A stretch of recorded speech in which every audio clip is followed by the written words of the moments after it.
Episode 2, welcome to La Suerte vlog again. This is Andy, I'm Michał, and we will talk today a bit more about what we do at La Suerte, and we'll talk a bit also about the attitude while we are dancing or when we are planning to dance. So first we have to face the reality. Manchester is a dark place, yeah. We have to agree for that. Yeah, we can look outside when we are recording today. Weather is How bad the weather is. Yeah. it is bad. It's dismal. Yeah, That's so one way to put it. there is not much you can do about that, but it shouldn't stop you from doing things. So in general, it's very easy to find a reason not to do a thing, an excuse. Weather is fantastic excuse every time. Yeah. Like, oh, I'm not going out from home. I'm not doing anything. I've already had a message today, somebody saying, I'm not coming to the social tonight because the weather looks really bad. I won't say the name, but already I've had that. Yeah, but basically, if weather can stop you, it will stop you every single day. And you are just wasting your life. You have to basically conquer it, go through it, and just enjoy your life. So the same happens obviously on the dance scene. People are impacted by a lot of negativity, what is completely unnecessary. So instead of criticizing, moaning, being depressed, feeling bad, we decided to do something by ourselves. That's why we do this vlog, and that's why we keep dancing, and we encourage you to do exactly the same. Basically, get out of the house and start enjoying your life. Yeah, this will help you in life in general as well. Yes. Yeah. Yeah, so no excuses. Find reasons to do thing. Find motivation to do the thing. One of the main reasons why we do this vlog is to go against trends and show you that we can do a lot just by positive attitude, by sharing passion and sharing positive energy. And this is what we will try to do. I don't know. We have never decided how often we are going to vlog. It depends on the audience.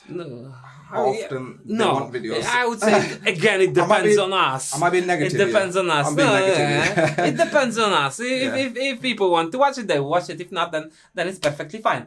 Anyway. But there's a lot to talk about. Yeah, so of course, there is a lot to talk about. And few today episodes. we would like to talk a bit about La Suerte, a bit about our dance school. As you know, we moved recently. The move was quite difficult this time. It was already second time when we had to move because our previous building was knocked down and it doesn't exist anymore. So it's not entirely new. It's a not entirely new thing for us. We've moved, so it's a third venue, second move. It was really impossible for us to stay in very city center because prices are just skyrocketing, and if we are probably the only people in the area who are investing own money really in running salsa. In a school. Yeah. In a school. Yeah. Probably the only one. Yeah. So basically, we pay here rent every month. We pay bills, and it only depends on us how well it will work. And yes, we would like to be closer to the city center, but we can't afford it. It's as simple as that. What's more, this venue is quite big. We have lots of space. We have free parking in front. The area is developing. There are massive plans for a whole Mayfield area. There is new park growing just outside. We get lots of letters from City Council about their plans for the area. And I think in perspective, it is a very, very good location. It's just slightly outside of the city center, what gives us very good transportation links and very good parking. Not everywhere in the city center you have good parking. Actually, you don't have it at all. Actually, that's more difficult. And we're not far, 7 minutes away from Piccadilly Station. So I wouldn't say that's far from the city centre. Yeah, a part of transition with the venue.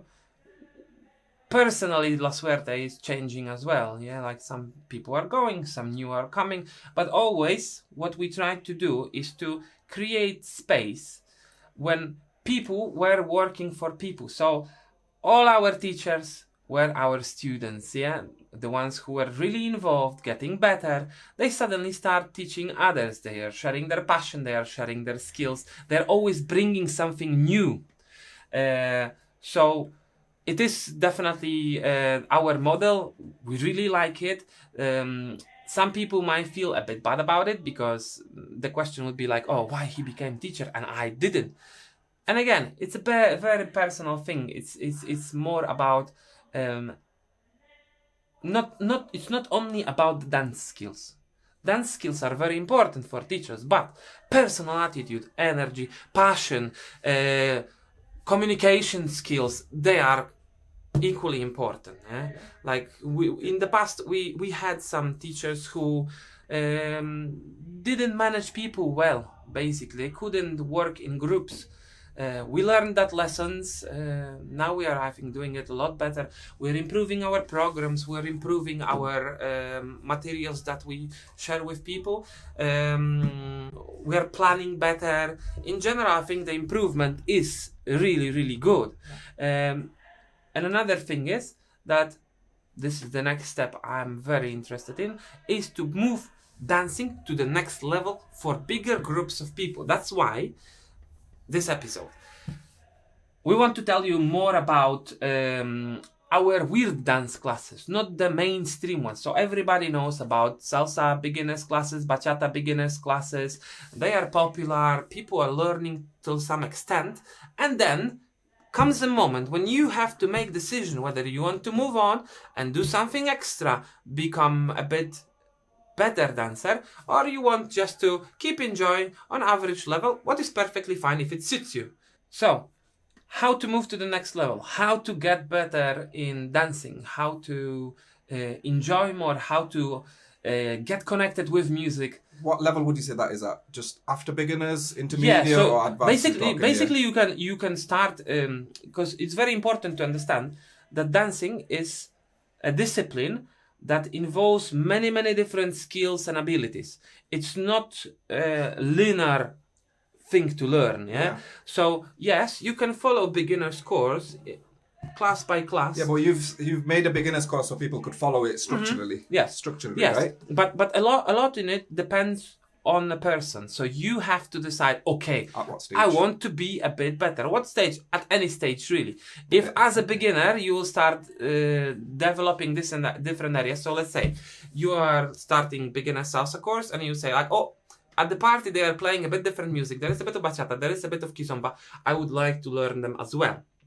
For some people at the beginning, this is confusing, and we will not lie to you. If you start learning more things at the same time, you'll get a bit confused. However, over time, you will notice that your improvement is much higher, faster than people from the same course as yours. Only because you invest more time and you start taking this information, knowledge, and skills from more diverse classes.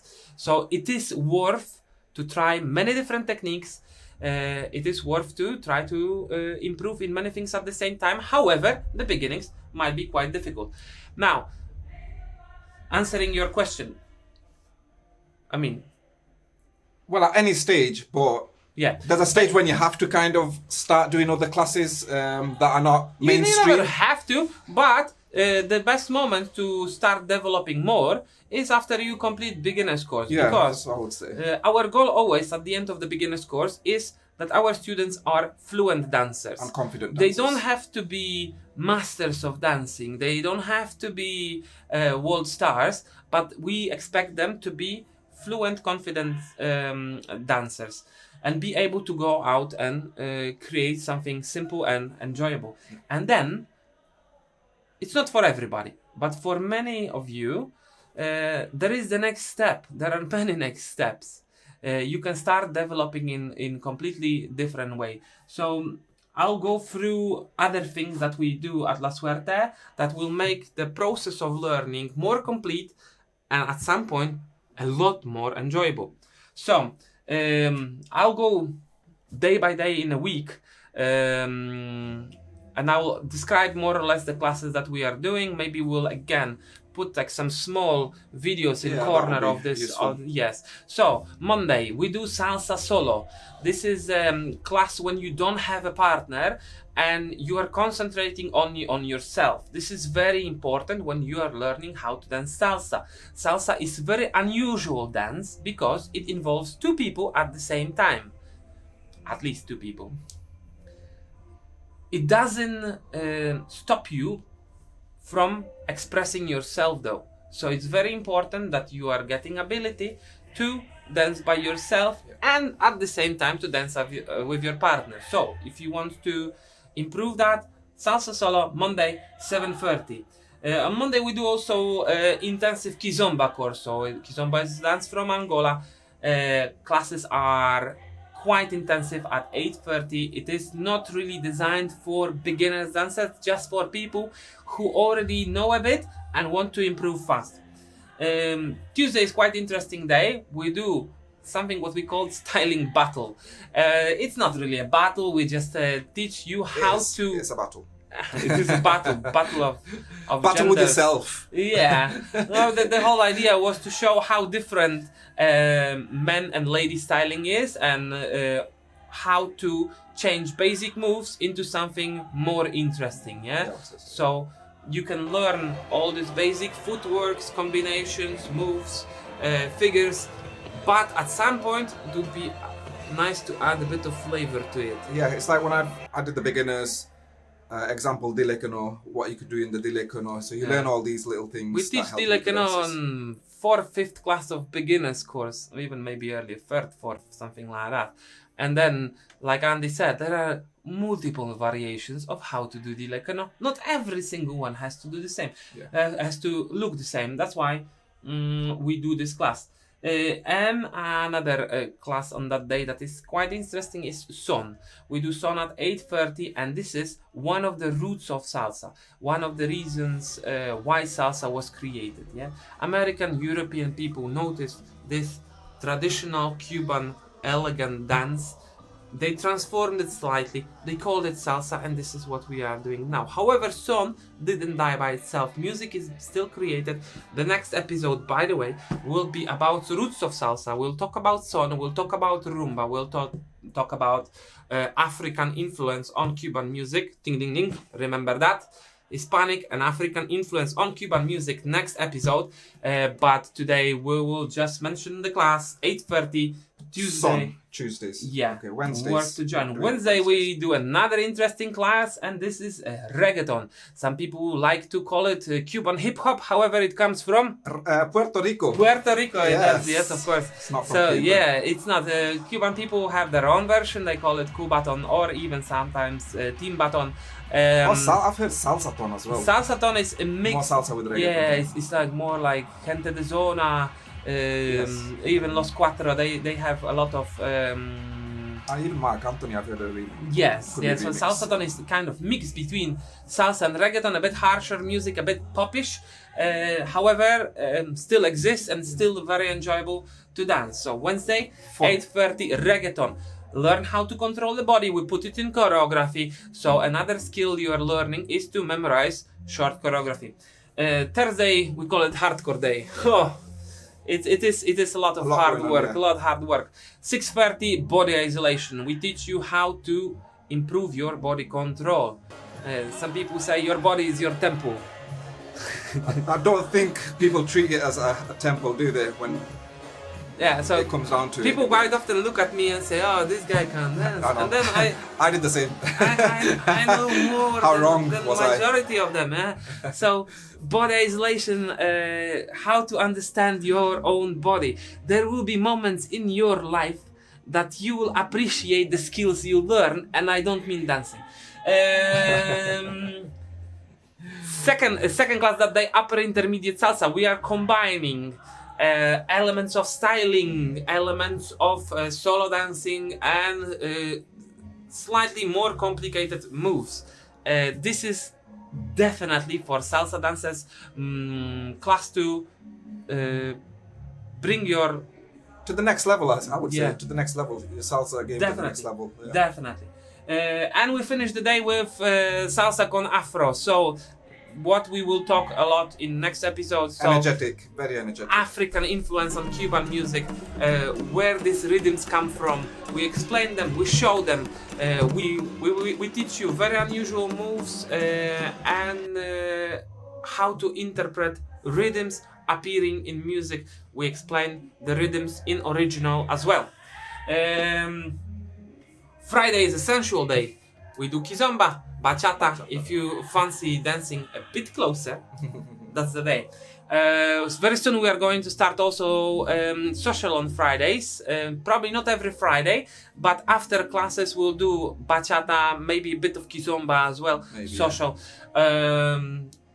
Yeah, we want you to improve these skills as well. And Sunday, the last class I want to mention is Cuban Rumba. Cuban Rumba is probably the most difficult dance that we are teaching. It's not related to ballroom rumba at all. It is again Afro-Cuban dance, and it's again the root of modern Cuban dancing. Both musically and in dance. The dance, yeah. And it's spelled R-U-M-B-A. Ballroom one's got a H in the middle. So really? Yeah, I didn't know that. Yeah, okay. that's how I knew the difference. In the end. Yeah. I didn't even know. Okay, so basically, rumba, it's you learn fast footworks. You learn body coordination. You learn musicality. You learn balance. It's very, very complex dance. Very enjoyable, very fun, and very important if you want to go out and dance. If you want to go to Cuban festivals, it's necessary to understand rumba. Last two things we are going to talk today about. We are bringing our band back. We already started rehearsing. Is that the full week? Yeah, I already went through Saturday we have fun. It's a fun day, isn't it? Different things going on. Salsa, bachata, then salsa again, and social in the evening. But I wanted to concentrate on more unusual classes. Okay. Anyway, last two things to mention. We are bringing the band back. We already started rehearsing again. There are some new people getting involved. Very, very talented musicians. We have a new sax player, and we have a guy who plays timbales and flute as well. What about somebody who's not good and wants to learn how to play the tumbao? We'll talk about it in some other episode. We'll talk about percussion as well.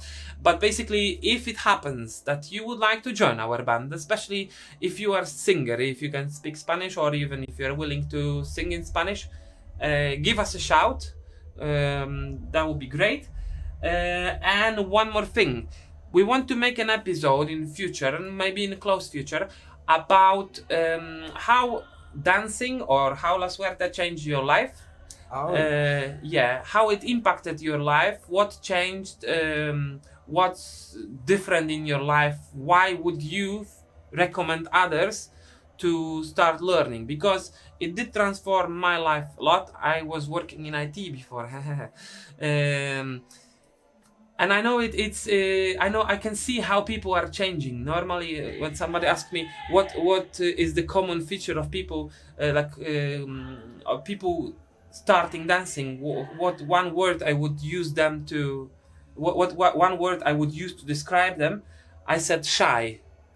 Yeah, a lot of people come here shy, don't they? Yeah, you have to get out of the box, like get out of comfort zone at the beginning. So everybody seems a bit shy, and over time people are opening, and they really are different people by the end of it. They do change their lives. I've seen personalities change. So if you feel like dancing has changed something in your life, give us a shout. If you'd like to be in the video, you can be. If you'd like to be if you like to be featured in the video and make us like in this scary talk shows when we cover your face and change your voice, challenge accepted. Okay, we're supposed to finish with a joke. Oh yeah, yes, we forgot about the joke. Yeah, so last time when we were telling that we are working with James with jokes, so each episode will finish with not funny joke. Haha. Right, this one's dedicated to James. He sent this one through. Where did Noah keep his bees? Bees, yes. Where did Noah keep his bees? In his archives. Okay, see you next time.